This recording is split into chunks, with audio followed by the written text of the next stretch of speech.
So the question also is, do we have the international financial system needed really to face the global shocks in a more effective and efficient way for all of us? So one good thing that happened during COVID is that the SDRs were issued. There was an emission of SDRs. That is one of the few instruments that we have at hand, and that has to be welcomed. But we know that the SDRs are distributed according to the quotas of the countries in the International Monetary Fund. So from the $650 billion that were issued in FDRs, Africa received 33 billion. So a continent of 1.2 billion people received $33 billion in SDRs. Germany, with 83 million people, received the same. So there is something in the initial inbuilding of the system that didn't consider the situation that we are living through today, because the system was thought in a different moment. So I think that the call for an international reform of the international system has to be seen as a possibility to strengthen multilateral action, not to weaken it, because we need the system. We need a multilateral system. We need a multilateral financial system. We need the institutions that we build with so much effort. But the institutions have to be able to change. And I think that that is the voice that we are hearing. It has to change to really face a fairer aspiration in terms of the distribution of the resources, but it's also needed to scale up, the investment that the countries need. Let me give you one indicator. The World Bank today is 20% only of what the World Bank was in the 60s with respect to the global economy. The global economy has grown much more, but the World Bank has not grown to the pace of the international economy. So in a way, we also have a small system with respect to the needs that we have today. And that's what we have called, why we have called for the recapitalization of the multilateral development banks, and we have called also for a different model that will answer to what the president said. We need long-term speed and scale and cost, that the president said, in the multilateral development system to leverage private investment, to face the risk perception. We need much more, and unfortunately, we have a system that is constrained today by some of the norms that we decided to have in 1945. That's right, and yes, I know that's... And Ms. Greenspan, you've talked about the shocks that we have faced globally, and one of those is climate change. Mr. President, leading the country through the worst drought in 40 years, not just in Kenya, but in the Horn of Africa in general. And on the climate change agenda, you've been clearly advocating for particular matters like loss and damage.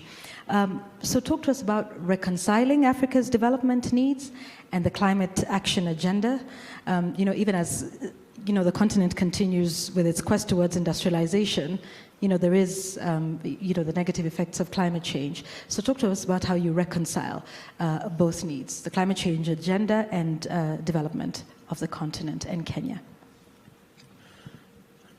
I think there has been a debate as to whether you can talk about green growth, development, climate change in the same sentence. I mean, there's been a belief somehow that green energy is not sufficient, doesn't have the scale, doesn't have the cost that can drive industrialization or real development. I think the narrative is changing. In fact, the reality is that it is no longer possible to talk about development without talking about climate change. Because climate change is having a huge impact on any meaningful development. In fact, many countries, as was said very ably by Secretary General here, many countries are funding with their huge budgets the effects of climate change. And you have two situations. She said it so well. Two situations. Situation number one, you have a situation where because of this profile of risk, you're paying much more than others. You have another situation of effects of climate change, which you never benefited from. You know, you didn't get the industrialization that came with the exploitation of fossil fuels. So you're stuck with a situation where you are paying huge interest rates in an underdeveloped system, and you turn in between, you don't know where to stand. So what we should be, my focus, and that is why we are having the Africa Climate Summit, where we want to consolidate our thoughts, our ideas, and what we think the solution to where we are, the challenge that we are of development versus climate change, what we think as a continent should be the way forward on the 4th and 6th of next month. And I welcome all of you to come to the summit so that you can bring these very good ideas and we can consolidate them together.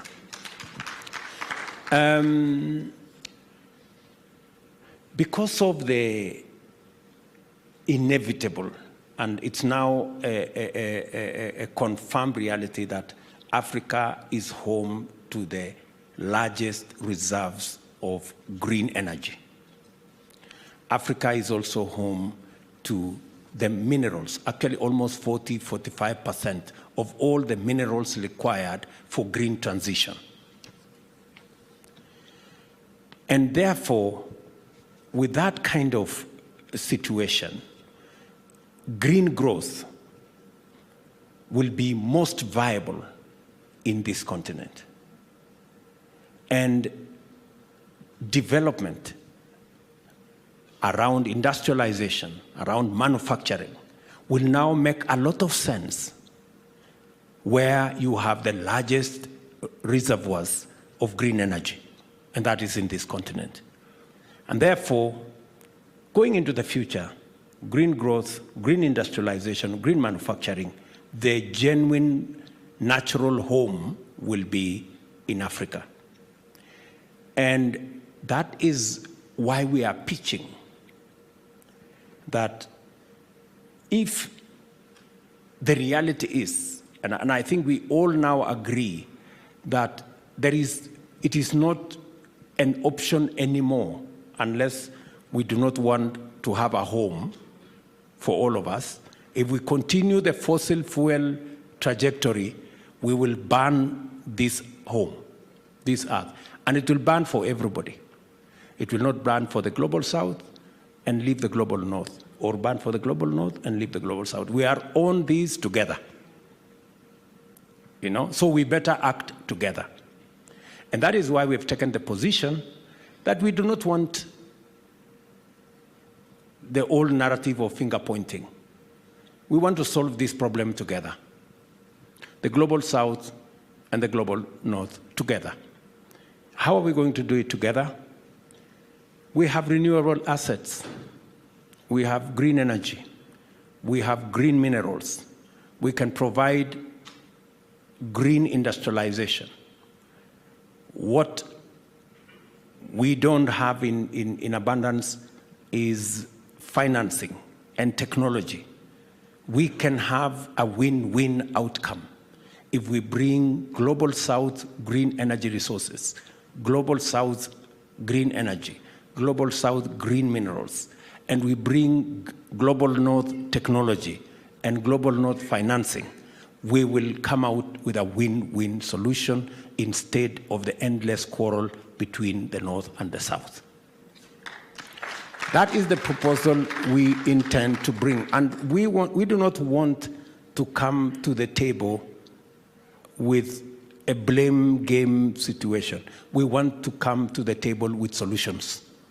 And we will be proposing how we intend, how Africa can leverage on its assets, number one, of green energy, number two, of green minerals, number three, of our human capital, the youngest continent in the world, number three, of smart agriculture, and unlocking the potential of the 2/3 uncultivated and arable land in our continent. How do we bring these assets to the table? To do two things: to provide green growth, to provide jobs, and to decarbonize the rest of the globe. We can make a very significant contribution as a continent using the assets that we have in solving the global problem of climate change that is coming as a result of the exploitation of fossil fuels. So I think we really have a win-win possibility. And we can do this together. So this is what I imagine that to be. And we will be having that conversation. We are willing to listen to others. We are willing to bring our ideas on the table. What we have refused is that we shall not be a continent anymore of victims. We will not come to any table just as victims of climate change. We are coming to the table with ideas and possibilities of solutions on what we can contribute, because Africa can make a contribution to the global solution, the global challenge, and provide solutions to the global problem that we have. And we want to be seen in that new approach to the issues around the global challenges we have.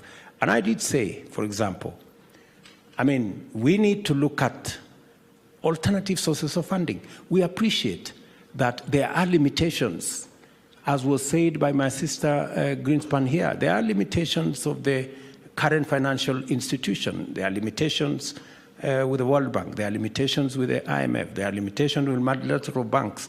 And we are not accusing them of anything. There are limitations, genuine.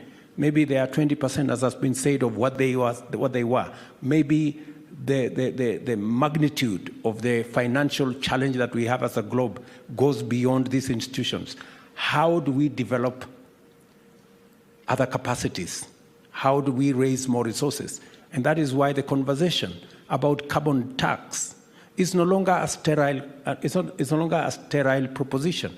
It is a real proposition. How do we raise resources that can be used in a different paradigm without the current limitations, where we invest these resources in the biggest return on matters to do with green growth? How do we decarbonize the globe together?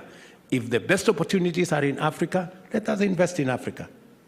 If the best opportunities are elsewhere to decarbonize our development, let us invest in that elsewhere. We are ready to have that conversation. And I said that we do not want to be left out of the equation. We want countries in 1945. We didn't exist in 1945. Today we exist. And we don't want to be pushed into the corner. We want to be seated here and making a contribution. If it is carbon tax, if it is on aviation, we want to pay our portion. If it is on marine movement, we want to pay our portion. We want to pay our portion. We don't want to be joyriders. We don't want to be bystanders. We don't want to be in some corner, because the old adage says, if you are not on the table, you could possibly be in the menu. I think we may possibly have been in the menu for long. Now, we don't want to be there anymore. We want to be where the conversation is having on the next global financial system. And we want to make our contribution in terms of, and we want to make our contribution if there is any contribution to be made in terms of paying our portion of taxes that are required. And like you rightfully said, Mr. President, investment in that space is key. Ms. Greenspan, what's your assessment of recent investments in green growth, and how can we accelerate those?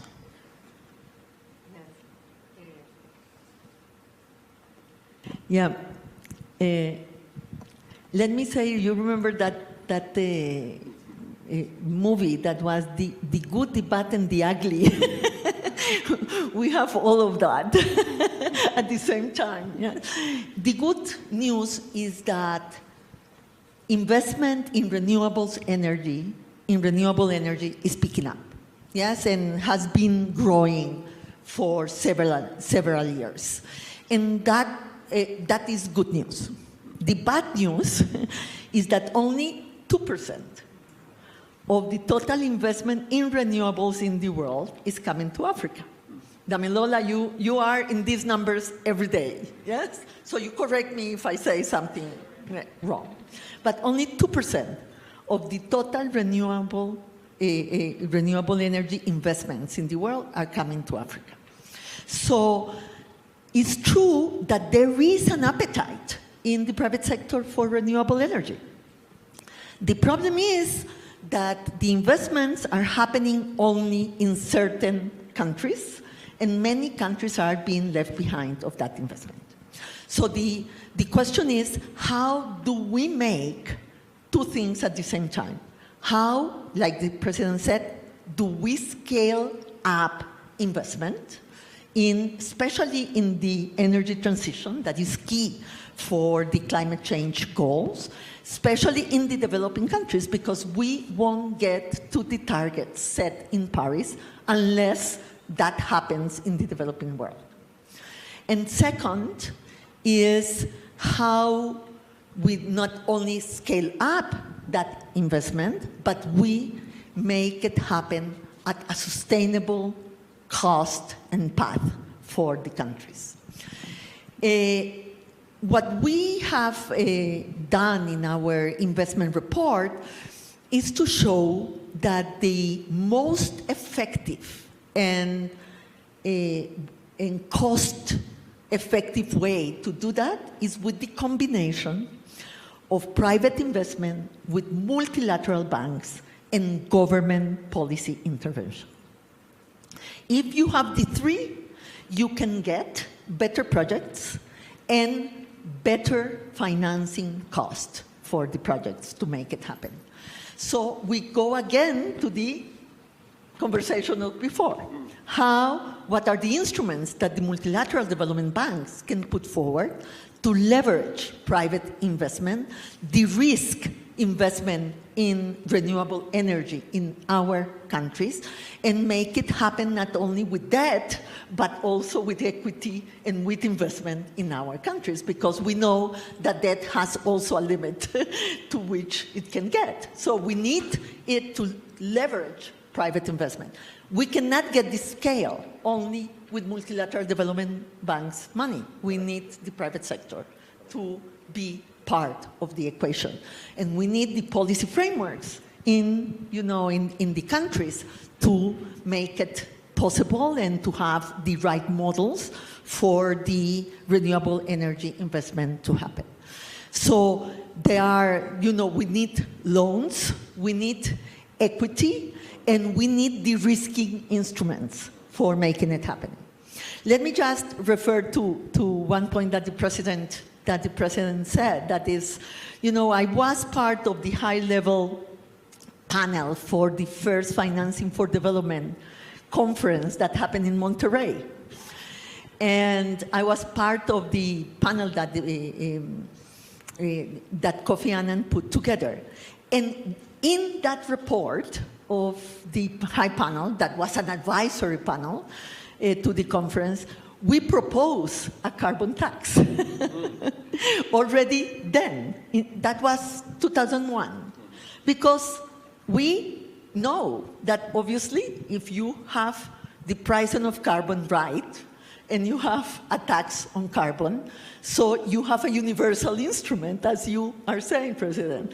And you could finance the transition also with, because, and it has all the economic sense, yes? Because you will be paying for the externalities and the bad externalities that you are producing. It has not been possible to do this for 20 or more years that this has been in the discussion. And I think that it's time that we sit seriously. And the IMF has been, voicing the carbon tax more forcefully in the last days. But it's true that an international source of financing is a necessary, probably, instrument to be able to face the challenges that we have going forward. You're right. She's so go right. Go on, yes, Mr. President. Yes. She's so right that it cannot happen otherwise. We just have to agree that we cannot depend on the benevolence of a few countries. This is a global challenge. It requires a global solution. Not depend on the US or Canada or France or Germany. We have to have global infrastructure that will give us global resources. Then we need to agree this time round, the way it is given out, is not given out where others are paying 6 times more than others. It is now given out. We agree on the formula for giving out. We were not there when the other formula was being agreed. So this time around, we agree on this formula together. And let me say one more thing. You see, even speaking to this aspect of risk and aspect of, debt as a percentage of GDP, what is the balance sheet we are using for countries? Have we really captured the assets of every country? On one hand, we capture the assets that have been developed using fossil fuel resources. On the other hand, we give no account of renewable energy resources that we accept that they are huge resources, but they are nowhere in any country's balance sheet. We have huge assets of carbon sequestration. When are we going to make our renewable assets part of our assessment of our wealth and make it a percentage, the money we have borrowed, a percentage of GDP? When are we going to make our renewable assets part of our balance sheet? When are we going to make our carbon sequestration assets, natural assets, our mangroves, our forests, when are we going to make it part of our assets so that when you calculate the money we have borrowed as a percentage of GDP, you don't tell us we are at 65 when we are actually at 15.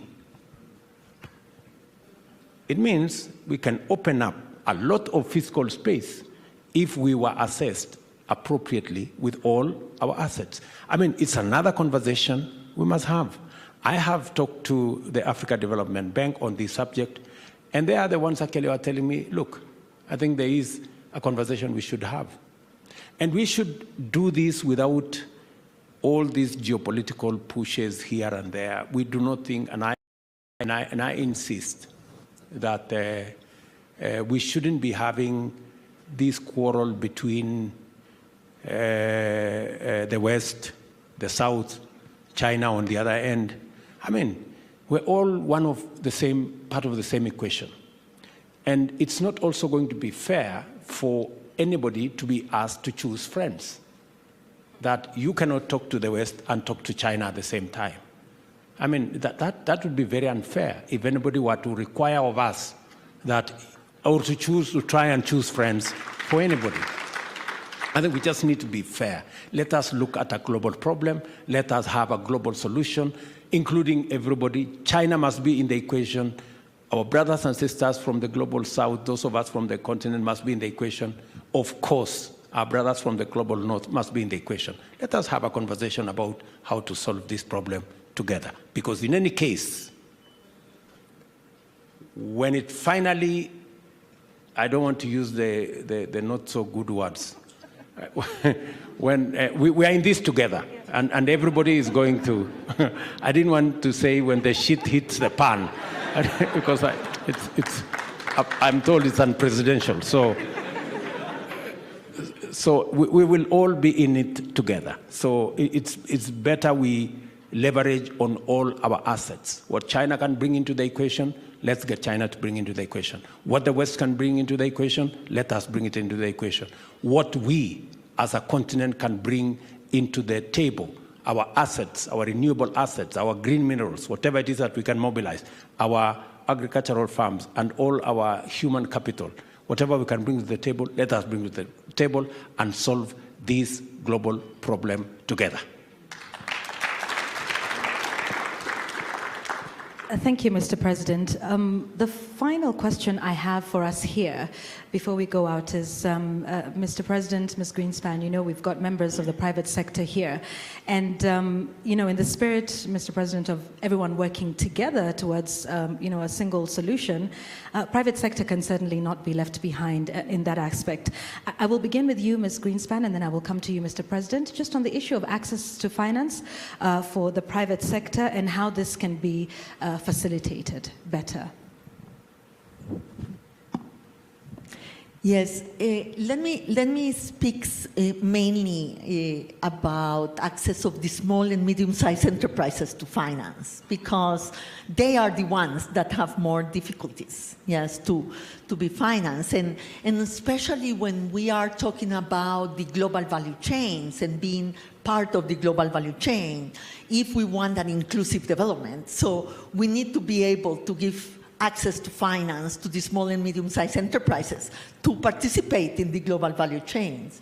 And many times, let me say it carefully, the banking system is not really necessarily well equipped to work in the specific mechanisms that the small and medium-sized enterprises need. That's why many of the innovations in fintech and that can really help. One possibility, there are two ways in which you can, give them access and include the formal banking system also in this strategy. One is that digitalization of small and medium-sized enterprises help in the access to finance. And many times that connection is not made, because when you are digitalized, then you have the accounting, you have the proof, you have the certifications that you will need to be able to access to the financial system. So the digitalization agenda of small and medium-sized enterprises is as important for access to finance as the availability of finance itself. The second is the flexibility in some of the regulatory norms that exist, because a lot of the financing many times that you need for the small and medium-sized enterprises to be part of the global value chain is working capital. We are not talking only about the capital for the investment itself, but it's the working capital that end up killing the business. And so the access to working capital as a priority has to be put very high in the agenda. And the third issue is bureaucracy. Is the bureaucratic, obstacles that you have to make it happen. When you are small in a small enterprise, to deal with the paperwork, to deal with the rules, to deal with the certifications are a problem. So the simplification of the bureaucratic side, and that are important obstacles many times to these enterprises to become formal, is also an important part of the agenda for the access to finance and the existence of these small and medium-sized enterprises. Mr. President? I quite share the same sentiments with her. Let me just say that this conversation we're having about finance and how to de-risk it, how to make it affordable, how to make it accessible, that conversation is not complete until you bring in the private sector. Because the private sector has great potential of a multiplier effect. But the private sector cannot go ahead, sometimes, especially in spaces that are risky. The private sector is driven by return. And therefore, they want to know what is the return, because the private sector shareholders demand from management, results. So for us to multiply what we are doing in the public sector, the private sector is very significant and very important. And that is why when we are discussing about de-risking, there is no way you can get private sector money into Africa if we haven't sorted out the issue of risk. Nobody's going to invest here. We just have to be honest to ourselves. The moment we sort out that, and they can see what the public sector is doing, the private sector can multiply that 2-3 times. It is, they can bring that on board. Now, I will give you a practical example in Kenya. We had a conversation as a country about the cost of fintech money. And it was quite something. It was quite a conversation. In fact, it was one of the big conversations in the last election. Fuliza. You remember, you guys remember. And it was because I think the fintech companies were charging 1%, I think, per day or thereabout. So it was 300% per year or something like that. So, and the big conversation was, this is predatory. That was the language then. But let me tell you the positive side of this. So when we decided, as government, when I came into office, I promised that we would look at another financial product that would be cost-effective. So we came into office, I called the fintechs together. They are business people, but they are also patriotic. I was really amazed at the patriotism of the fintech companies. They were making money with what they were doing, but they were willing to work with us on a product that would make them make less money, but more beneficial to the public. That was amazing. I mean, really. That's how positive they were. So we developed a product, the Hustler Fund. Instead of charging 1% per day, we are charging 0.002%, is 8% per year. And all the fintechs that were in that space, many of the banks that were in that space, participated in bringing into being a product that was more amenable, accessible. It was much more cheaper to the public. They participated in it because they saw the value of greater access. Today, we have close to 15 million Kenyans on the Hustler Fund. We've lent 35 billion in the last 8 months, Kenyan shillings. And we have 7 million people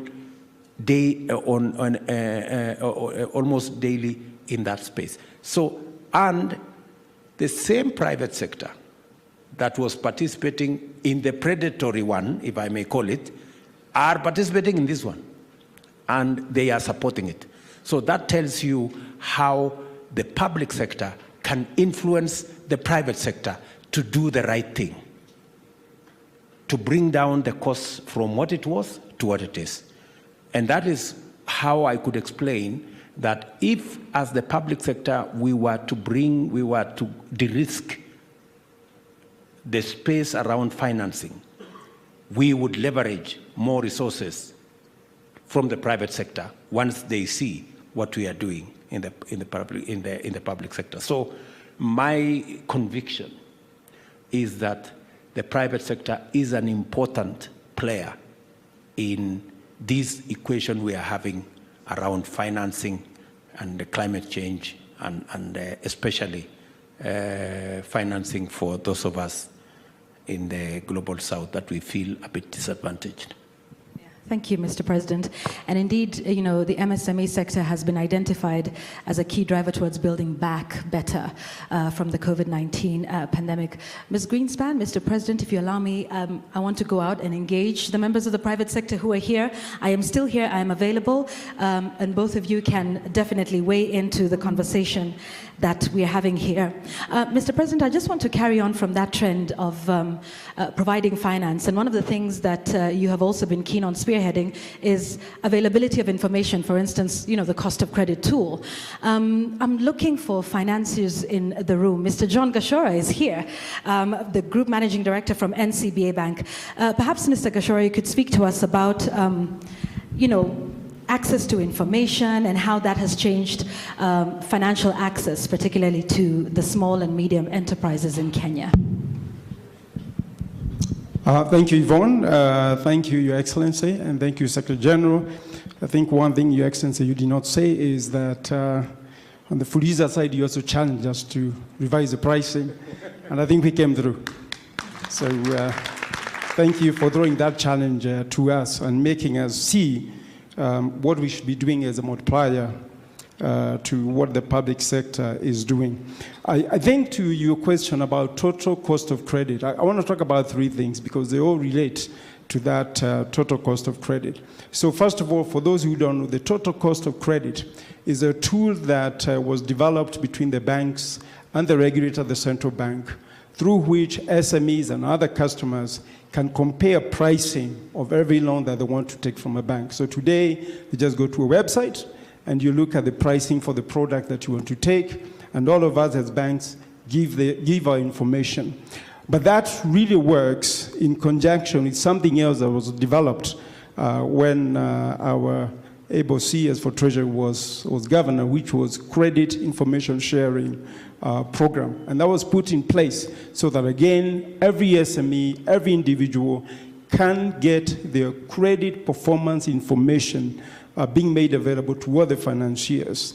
And the reason now they work is because then you can look at, given my rating, given my credit rating, what kind of pricing am I getting from each of the banks? And that's how it is working. I think the third thing I wanted to mention is that more recently, the banking sector, again, working with the regulator CBK and the government, have come up with the risk-based pricing framework.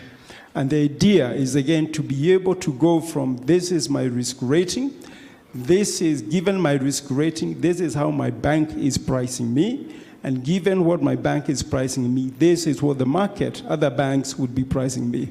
So it's really giving that a lot of, putting the decision in the hands of SMEs. And I think what we have seen is that because of that, actually, we've seen very good growth in SME credit. And I know, Yvonne, you're going to ask me about that. That's what I wanted to follow up with. Yes, in terms of the numbers, very quickly, the most recent Monetary Policy Committee numbers say that the private credit growth stands at 12%. That is still a very healthy number, considering where interest rates are. Now, when you look at that 12%, our own numbers tell us that if you deconstruct that 12% to look at SMEs alone, that number is between 18 to 20% for SMEs in terms of growth. So it's clearly working, it's growing. And the other thing I wanted to mention is something His Excellency mentioned, which is the Hustler Fund, and the work that the digital credit providers are providing. Because when we look at the numbers again, what it tells us is that whereas a lot of the borrowers may be individuals, about 50% of the money lent by the digital credit providers, whether that be Hustler Fund, whether that be Fuliza, Mshwari, and others, is that 50% of it is actually going to what we call micro SMEs. That mama mboga who needs to buy potatoes in the morning and sell by the evening. That's where it's going. So again, and that has seen, as I think the president talked about the numbers, a lot of growth. I mean, 35 billion lent since Hustler Fund came into place, and of course complemented with the other digital credit providers that we have in the market. Thank you. Thank you. Thank you for that, John. And a lot of what you're saying is actually enabled by tech and AI. It's driven by that. But, you know, we also know of the vulnerabilities that exist in that space. Do we have Eva here with, there you are. Eva Ngigi Sarari, for those of you who don't know, is the country manager for Kenya Visa. Eva, perhaps you could speak to us about how to find secured tech and AI-powered financial products that you know would sort of fund what John is talking about. So let me start by appreciating the role that fintechs play when it comes to driving innovation in the financial services sector. At the top of it, they've been very instrumental in driving financial inclusion. Yeah, I think for us who've been around in the financial services space, we saw mobile money, you know, again, credit to our current CS, being the first fintech licensed in our market. And that has led to financial inclusion being at 83% in Kenya, which really stands out if you look at the global metrics. But that said, you know, over and above, you know, the experimentation with new technology, whether it's AI, blockchain, or cloud computing, or it's also the new business models that they experiment with, which has made credit very accessible because it's not just you know, relying on traditional data to make credit decisions. They're using, you know, behavioral data, which, you know, over and above, you know, getting more insights onto the borrower. You know, thin credit files are no longer a limitation. But with the advancement of technology, with more people getting onto technology, risks have also compounded. The biggest risk that we sit with is cybersecurity. And when I look at how do we, you know, de-risk that, one, we've agreed that fintechs are very critical for the financial services space. How do we de-risk, you know, the financial system as we bring them onto the financial system? One is partnerships. It really has to be partnership, partnership, partnership. And I think the president has really, you know, emphasized on the point around partnership, where one party brings in their expertise, the other party brings in innovation.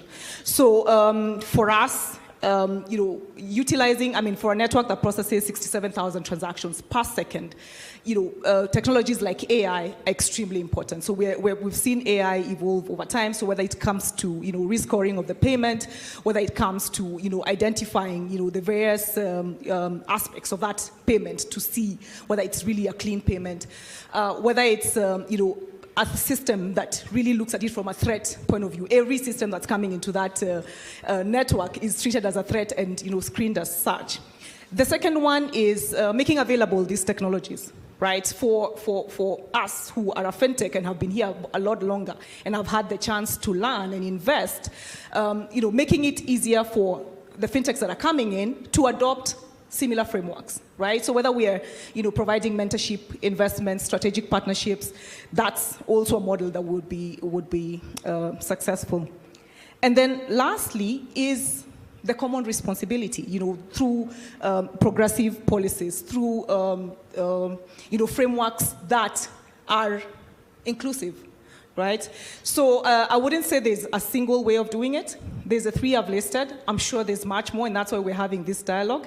So it is a pleasure to participate in this conversation. Thank you for that, Eva.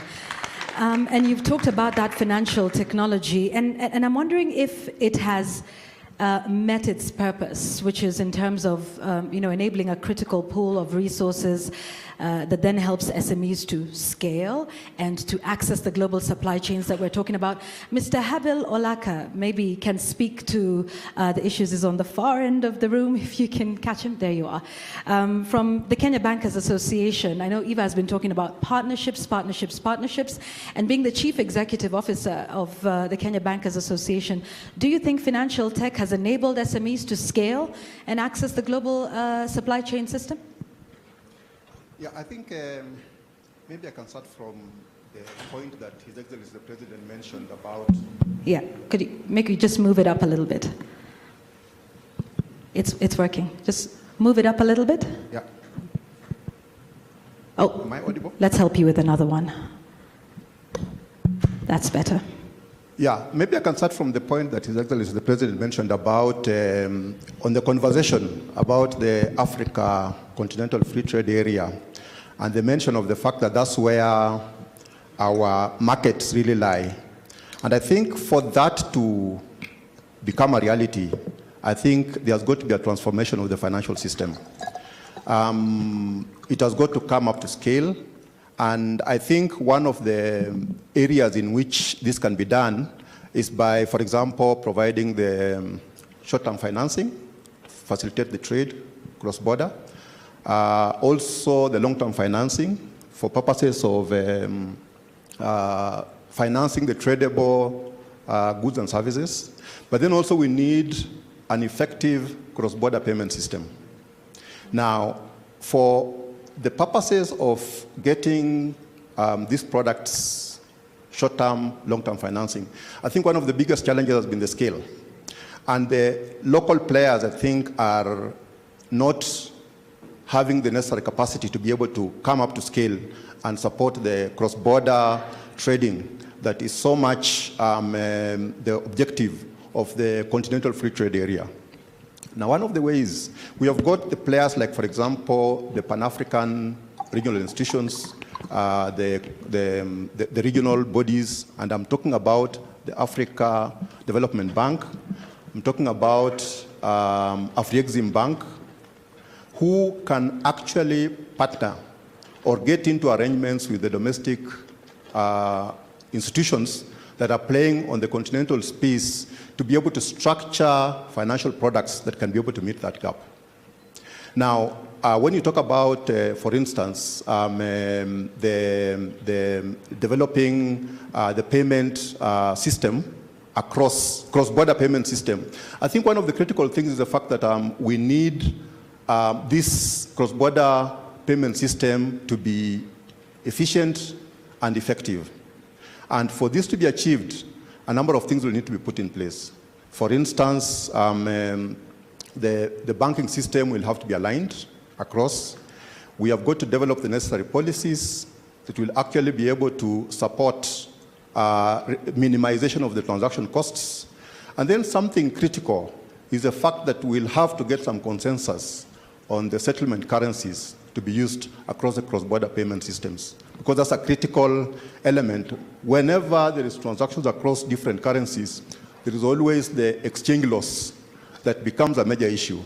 And of course, across payment systems, there'll usually be disputes. So we need to have a dispute resolution mechanism to be able to resolve all that. But I think I will not have responded to the question if I did not address the issue of the MSMEs. I think MSMEs, and Madam Secretary General referred to it, indicated some challenges that they do face.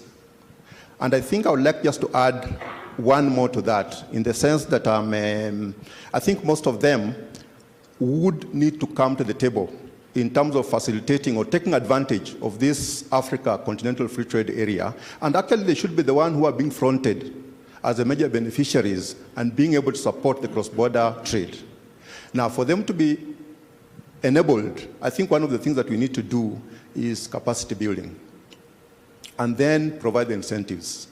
On the topic about capacity building, at least at the KBA, we have taken some little steps. We have got a program which we call Inuka Enterprise Development Program, whose main purpose and objective is to provide capacity to the SMEs to be able to access financial services from the formal institutions. Most of them are actually informal. Taking them through that journey of converting them from informality to formality is what Inuka Enterprise Development Program is all about. And I think that now needs to be scaled up. What we are doing is just a fraction of what needs to be, and I think it needs to be scaled up. And if it can be scaled up and similar programs coming up, I think we'll have the SMEs coming up to the table and playing their due role. Okay, thank you very much, Mr. Olaka.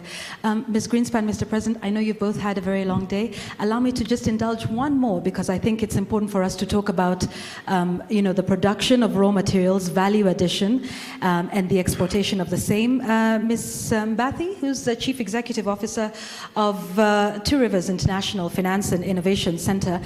Ms. Mbathi, perhaps you could speak to us about the role of special economic zones in turning around the dynamic from exporting of raw materials, to, or rather importing finished products towards now exporting them out of Kenya and the continent. Thank you, Yvonne. Good evening, Your Excellency. Good evening, Madam Greenspan.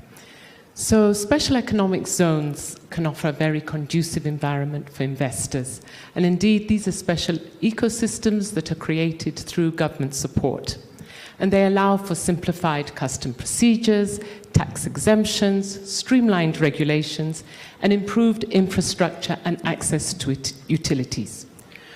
We heard you, Mr. President, when you say, but what are the real opportunities? And what do we have here in Kenya and indeed across the continent? We have a skilled workforce. And indeed, we know when leaders are looking at special economic zones, they're looking at jobs, jobs, and jobs. What can we do? And indeed, we have the vibrant financial infrastructure. And Madam, you mentioned it in terms of actually interacting with M-Pesa, and indeed Mr. Kashora mentioned it in terms of the other banking products. So SEZs can facilitate the development of local industries and value chains by creating those linkages with domestic suppliers. And indeed, during COVID, we saw how important it is to create our own value chains. We can also provide training and skills and development for workers, and we see that through our different partners, and we appreciate it. But indeed, internally, we are also able as countries to foster innovation and technology transfer. We heard that from Visa as well. SEZs enhance our competitiveness as a country and as a region. It allows us to diversify our exports by enabling access to regional and global markets.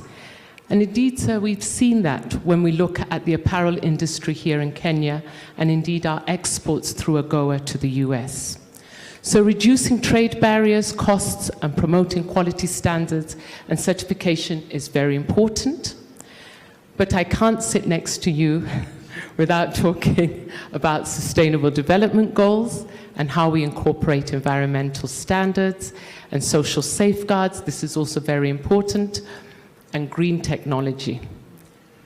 There we really have that opportunity, as mentioned by Your Excellency, renewable energy sources, very important, how we treat waste management, our labor rights, and indeed gender equality. Very happy today to be part of many ladies in the room. And basically these special economic zones, which is indeed a partnership, as you said, Your Excellency, government, private sector, multilateral, all of us coming together to expand markets, to attract investments, and indeed to foster those value chains. Thank you. Thank you. Thank you very much, Ms. Mbathi. And now, to close, ladies and gentlemen, I thank you all for coming. We could speak about this for hours because there's much to talk about, and the opportunities exist, in various sectors of the private sector in Kenya and in Africa. But I'm afraid we have to close it there for now. But I'd like to give final words. First, I'll begin with you, Madam Secretary General. Can I give the floor just to the President, because I don't have anything more Certainly. to add. I have learned so much from your intervention. So on the opposite, I would Certainly. give Your Excellency? the President the... Okay. Let me commend our technology, visa, and all the people in that space. Innovation, creativity is part of our equation, and they've really been useful, especially in the MSME space. They've given the MSMEs an opportunity that otherwise they wouldn't have. I think technology has become a real enabler in that space. I agree with Mr. Gashora that they've really been partners. When we agreed that we need to relook at our numbers, especially in the space of credit in the fintech space, they were patriotic, if I may say. And they took down their numbers, took less profit, and I think that was really patriotic. And of course, we all agreed that we need to do more in the space of developing an alternative collateral system, that it's not necessarily that you need a collateral of one type, a title or a logbook or whatever. We agreed that we need to develop the credit rating space as an alternative collateral for access to credit, and I'm very happy with what we are doing with them. Finally, the point that has been mentioned by Mr. Olaka from the Kenya Bank Association, in terms of this whole integration ecosystem needs the backing of financial instruments and financial mechanisms. And I am a great believer in what Afri-Exim is proposing as a payment settlement system, where we can all trade in our local currencies, and then we get somebody to do the settlement. And this is not against anybody. This is not against the dollars, against the yuan, against the rupees, or whatever. We're just saying we spend about $5 billion. That's what it costs us from one currency to another. We can save that money by making sure that we have a payment settlement system that takes into account which dollars are supposed to be going this way, which euros are supposed to be going that way, which yuan is supposed to be going this way, and then we provide a settlement system that makes sure that takes care of our trade, makes it much more easy, and removes the trouble of traders and business people and entrepreneurs and investors chasing dollars when they need them, euros when they need them, and all the other currencies when they need them. We provide a settlement system, and that is a Pan-African system. And we're very clear as the government of Kenya. Professor Ndungu here has been providing leadership in that space, and we've, I think, even offered to be the headquarters of that particular facility in the continent, because we believe we can provide some expertise. We have sufficient technology infrastructure to provide that expertise. We have sufficient financial understanding to be able to provide that service. And so we believe that that is the direction Afri-Exim should go, and that is how we should make it much more easy for integration, for trade, for business to move goods and services from across borders without necessarily having to imagine in which currency they have to pay. So I think that that's a very welcome development. Allow me to give Moses, you've been doing a lot of work in that space. Do you want to say something, or you think I have said everything I would really? And maybe I'll give another 1 minute to Waziri. Thank you, Excellency. Njuguna. Me saying something does not mean that you have not said it. You have actually said it. But let me just say 2 points. One is on the whole space of Africa integration and AFCFTA. This afternoon, I was having a discussion with a gentleman from UNCTAD, James, about something very important that you are doing today, that is launching the report on diversification of global supply chain. And he told me that the drivers for this diversification is, one, the geopolitical issues that we're having around COVID, around Ukraine and the war. And of course, the green transition, and the third one being technology. And I told him, James, there's a fourth one which is missing. And why it is missing is because we've not been part of, we have been on the menu, as His Excellency has said. The whole thing of opportunity. Today, if we diversify our supply chain, and Kenya is leading that with our industrial spaces, with our export zones, with our special economic zone, it's not just to diversify supply chain for the North, but actually the biggest incentive for us is the opportunity. The opportunity that within our markets, our regional markets, our continental markets, even before we become a supplier to other regions, we are going to supply that to ourselves. And so the issue of the payments, Pan-African payment architecture that is suitable for Africa becomes very, very, very important. In my previous life, I was a member of parliament. And when I look at this whole discussion on the fairness in climate issues and finance, I sometimes think we should have passed a law. I should have passed a law to say, if you pollute your own air. Yeah? Then the other person can pollute their own air. But unfortunately, it's not possible, because the environment, we share, all of us. And His Excellency is talking about the whole thing of the fossils and the contribution from those people. Perhaps, and I've challenged him many times because he's our voice in this continent on this issue, maybe we should consider coming up with something called OGEC. I like to call it OGEC, because you have got OPEC for the petroleum people.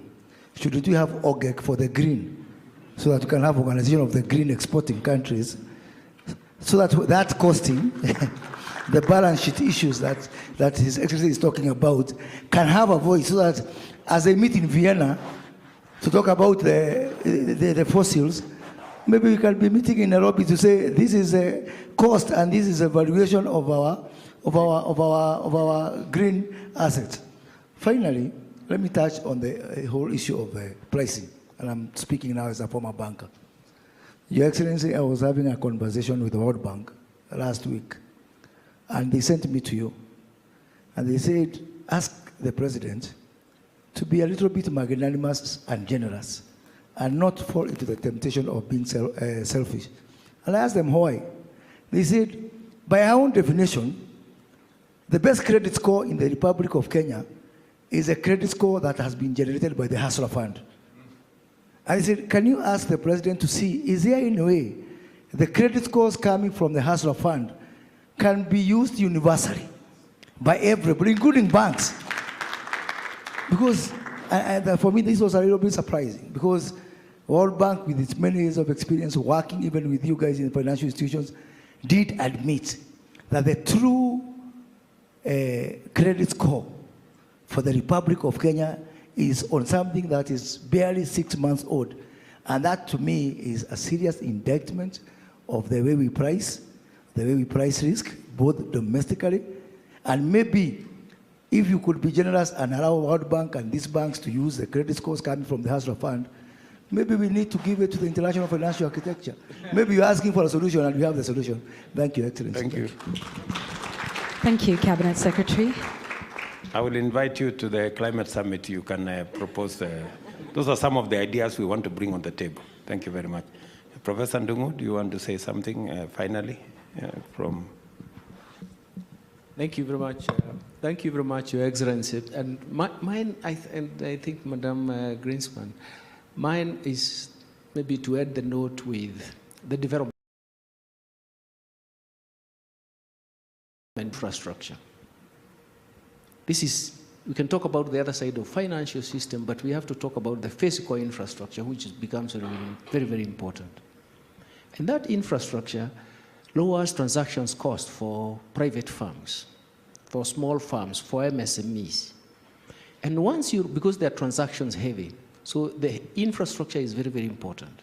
And because you have lowered their transactions cost, you actually enhance their profitability. And that is where the momentum of growth comes from. Now, the biggest problem, that is where we started, that's where Your Excellency you started, how do we finance that public investment? And that is where you find ourselves going for debt. And you can imagine, for example, the kind of thing that has made Kenya being downgraded every time is actually the feeling of you have about $20 billion to be paid in 2024 by African countries which have Eurobond. But the coupon for Kenya is actually $2 billion, which is heavy, and there is a doubt, is Kenya going to pay? And that's why our ratings keeps on. But the bottom line is this. The bottom line is, can you borrow at 6.57% to provide public good, that is public infrastructure? And for that reason, for 10 years, it's not going to be possible. And that is why we find ourselves in that trap. But more importantly, nobody told us that, yes, it is going to be trading in the market, but the risk profile will change its price. So in a sense, we are having a double hit. Right now, ours is trading at about 11.5%. From 6.5%, it had hit almost 20%. So you can see the whole issue of being trapped in the debt is not because debt was consumed. Debt was actually put in public investment, but those public investments were required. But obviously, the pricing is becoming very problematic, and that is what my colleague here consistently said. We have to have the capacity to analyze and price risk. And that is how we are going to improve the financial market. So we can combine the financial market, what is happening in the financial market, and public infrastructure. And you can see the constraint that we are facing in the development discourse is actually tied to that, just that. Thank you very much. Thank you very much, Professor. Now you see the difference between when a professor speaks and when the rest of us speak. Thank you very much.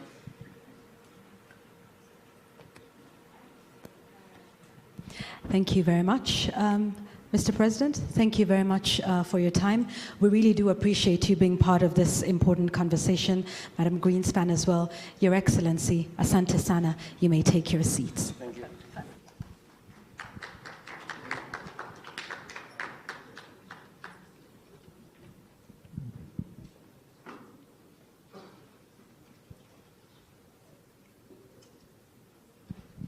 And I hand things back now to Michael Gitonga. Thank you. Thank you very much, Yvonne. Can we appreciate our very